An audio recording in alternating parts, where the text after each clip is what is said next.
लोहरदगा से गुमला पहुंचा 22 हाथियों का झुंड। वीडियो बनाने के लिए पास जाते दिखे लोग। झुंड में हाथियों के छोटे बच्चे भी हैं शामिल। दरअसल गुमला का भरनो प्रखंड में गुरुवार को 22 हाथियों का झुंड पहुंचा है। हाथी लोहरदगा जिले की ओर से अम्लीय क्षेत्र में आए हैं। इधर हाथियों को देखने और उनका वीडियो बनाने के लिए लोग उनके पास जाते भी नजर आए, जो खतरनाक हो सकता है। हाथियों के झुंड में छोटे बच्चे भी हैं और उनकी सुरक्षा को देखते हुए हाथी लोगों पर हमला कर सकते हैं। इधर ग्रामीणों ने शोर मचाकर हाथियों को गांव में प्रवेश करने से रोक दिया। हाथी आसपास के सीमावर्ती जंगलों में डेरा डाले हुए हैं। ग्रामीणों के अनुसार लोहरदगा जिले की ओर से छोटे बड़े करीब 22 हाथियों का यह झुंड क्षेत्र में प्रवेश किया है। हाथियों के आने से ग्रामीण और किसान दहशत में हैं। जंगली हाथियों के झुंड की सूचना मिलते ही स्थानीय वन कर्मी सक्रिय हो गए हैं। वन विभाग की टीम हाथियों की रेकी कर रही है। जिला वन पदाधिकारी बेलाल अहमद ने ग्रामीणों से हाथियों के पास न जाने की अपील की है।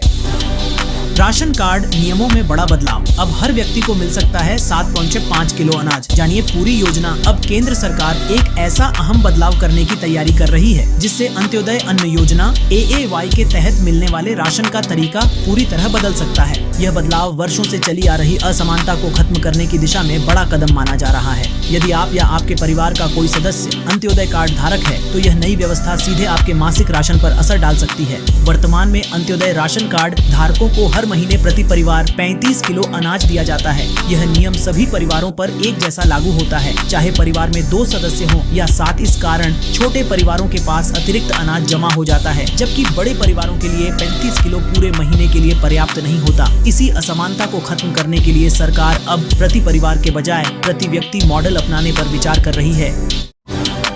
कई जिलों में हल्की बारिश के आसार। 10 जिलों का न्यूनतम तापमान 10 डिग्री से ऊपर। दरअसल झारखंड में मौसम एक बार फिर बदलने वाला है। गर्म कपड़ों से दूरी बना रहे लोगों को जल्द ही अच्छी खासी ठंड महसूस हो सकती है। मौसम विभाग ने 3 और 4 फरवरी को कई जिलों में हल्के दर्जे की बारिश की संभावना जताई है। बारिश के बाद तापमान में गिरावट दर्ज होगी और लोगों को ठंड महसूस होगी। वहीं मौसम विभाग के अनुसार राज्य में अगले 3 डिग्री सेल्सियस की गिरावट हो सकती है। इसके बाद 3 दिनों इसमें 2-3 डिग्री सेल्सियस की वृद्धि देखी जा सकती है। वही ठंड एक बार फिर अपनी मौजूदगी दर्ज करा सकती है। बीते कुछ दिनों से तापमान में वृद्धि के बाद लोगों को गर्मी महसूस हो रही है। पिछले 24 घंटे में झारखंड के 10 जिलों का न्यूनतम तापमान 10 डिग्री सेल्सियस से ऊपर रिकॉर्ड किया गया। गर्मी की वजह से लोग बिना गर्म कपड़ों के ही घरों से बाहर निकलने लगे हैं, लेकिन ठंड एक बार फिर अपनी मौजूदगी दर्ज करा सकती है। मौसम विभाग के पूर्वानुमान के अनुसार 3 फरवरी को पलामू, गढ़वा, चतरा, लातेहार समेत निकटवर्ती मध्य हिस्सों में कहीं कहीं हल्के दर्जे की बारिश की संभावना है, जबकि शेष हिस्सा शुष्क रहेगा। वहीं सुबह में हल्के दर्जे का कोहरा और बाद में आंशिक रूप से बादल छा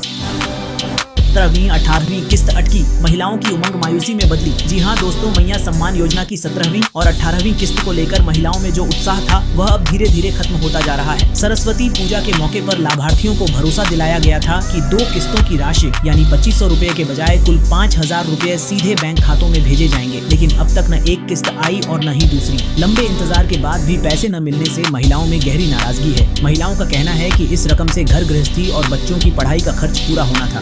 आभार्थी महिलाओं ने सरकार पर वादा पूरा न करने का आरोप लगाया है और जल्द से जल्द बकाया राशि जारी करने की मांग की है। अब सवाल ये है कि मैया सम्मान योजना की अटकी किस्तें आखिर कब तक मिलेंगी। वहीं इस मामले पर सरकार की ओर से कहा गया है कि लाभार्थियों ने धैर्य बनाए रखा है। इसके लिए सरकार उनका आभार व्यक्त करती है और भरोसा दिलाया गया है कि लंबित राशि जल्द ही सभी पात्र महिलाओं के खातों में भेज दी।